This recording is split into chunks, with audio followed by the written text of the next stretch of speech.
really need to lower your center of gravity. Your speed will improve as well.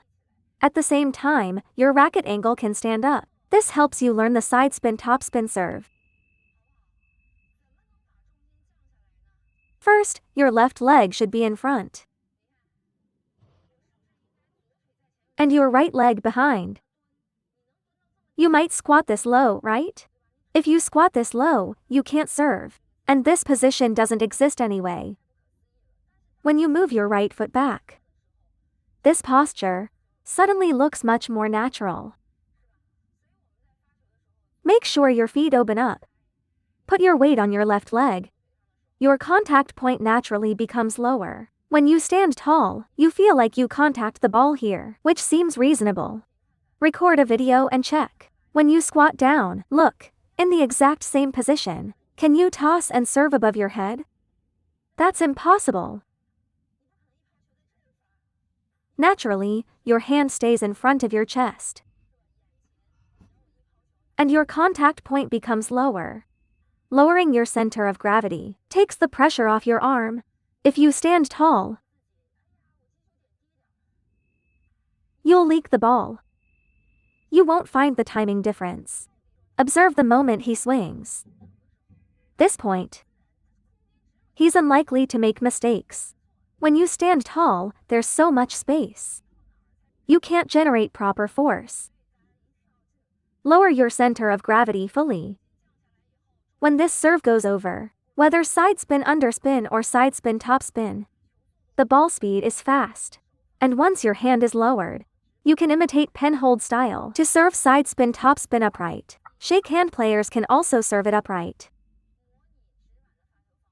When you lower your center of gravity, your hand naturally stands up, racket angle upright, contacting the middle of the ball. Your sidespin topspin is already 30% successful. Now for the second point. The direction of force. Because many players don't learn sidespin topspin first, the first serve most people learn is backspin.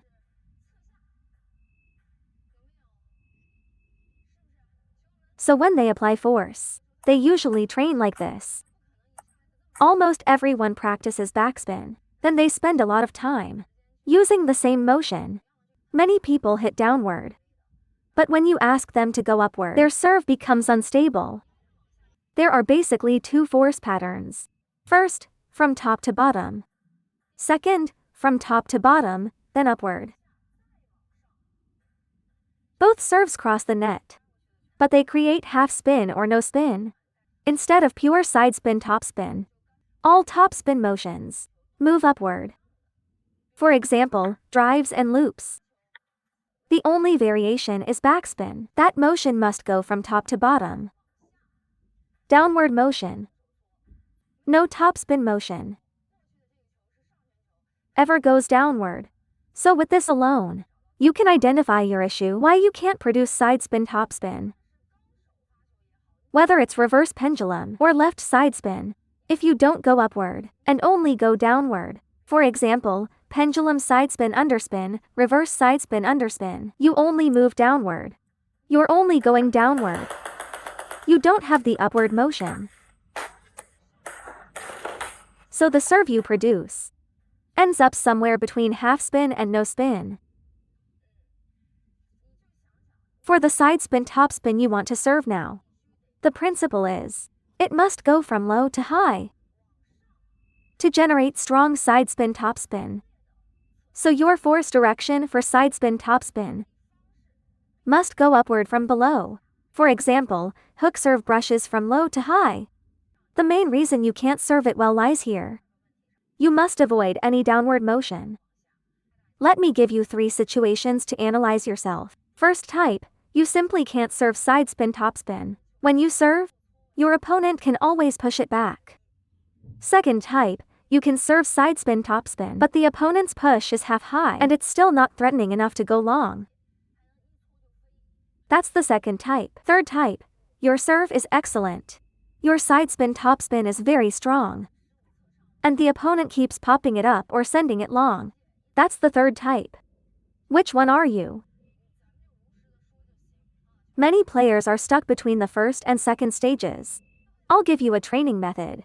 Whether you use pen hold or shake hand, this applies. How to train the first stage of sidespin topspin. First, don't take a backswing. Lower your hand at the contact point. Just brush like this. Look. Practice exactly like this.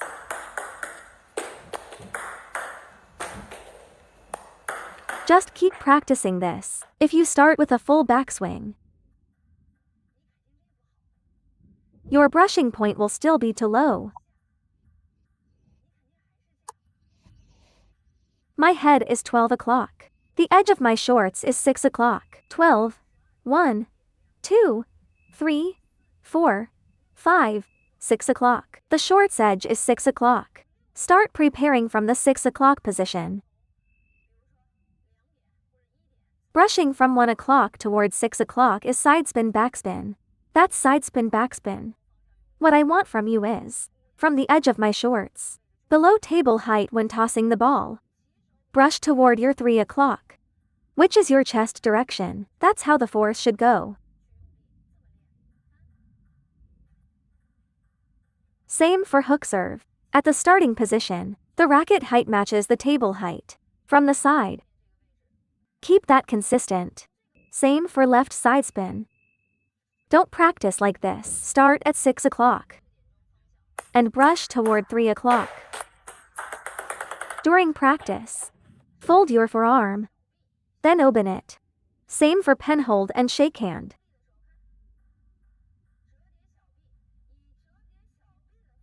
Stop at the 3 o'clock position. Same goes for your backhand serve. From the side, the racket and table height should be the same. Fold the forearm from the 6 o'clock position. Stop at the chest area. All serves should be trained this way. Fold the forearm. Brush upward from this low point. Brush upward. You must brush upward. The ball you produce will be sidespin topspin. Because if you take a backswing, your contact will start at 3 o'clock, then go to 6 o'clock, and then go upward. Let me show you in slow motion. Look. The ball is already released during that path. This upward motion, it's unnecessary. The ball is already gone. That's why you can't produce proper sidespin topspin. Just go straight upward from the bottom. Brush upward directly. Then you'll get it. Another issue. The force direction. One is forward. One is upward. You should first master the first step. Start directly from this point. There's no space to go downward. From this low point, the 6 o'clock position, brush toward 3 o'clock. Look. Fold the forearm. And the ball goes over. Practice this for a few days and you'll master sidespin topspin. Same for your hook serve. One more thing. When practicing this, I've noticed a problem. Players are always afraid to drop the racket angle downward. This is how you practice the brushing motion. You must train it step by step. All advanced table tennis techniques must be trained in stages. One contact point is in front of the chest. Another one is around the stomach area. Another one is at the lower abdomen. For your sidespin topspin serve, I require you to contact the ball at the lower abdomen. Feel it carefully. Brush upward at the contact point here. Look how much arc it produces. See how it jumps out. If you contact at the stomach, look at the spin, it becomes slower. Watch the speed here. Look at the speed after it lands. The second one is at the waist abdomen area. It also goes upward. This is what that speed looks like. The third one, contacting at the lower abdomen, watch the landing speed. Watch how fast it kicks. Contacting here. Versus here. Versus here.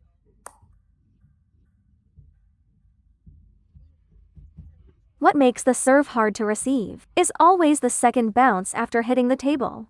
Small motion, big damage. You must brush upward from the bottom of the ball. Then it will jump quickly after landing.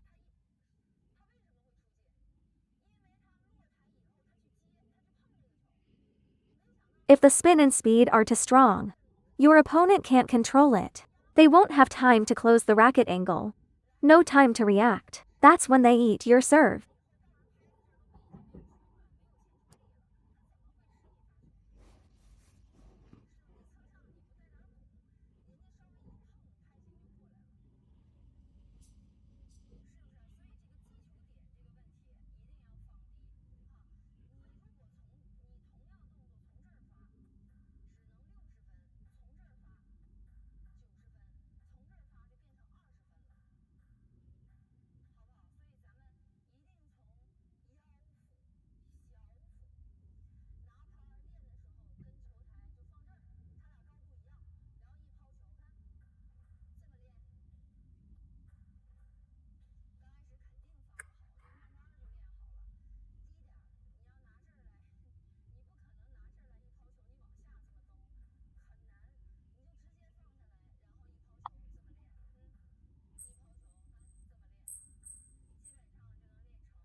As for players in the second stage just now, stage 2, I don't recommend practicing like that.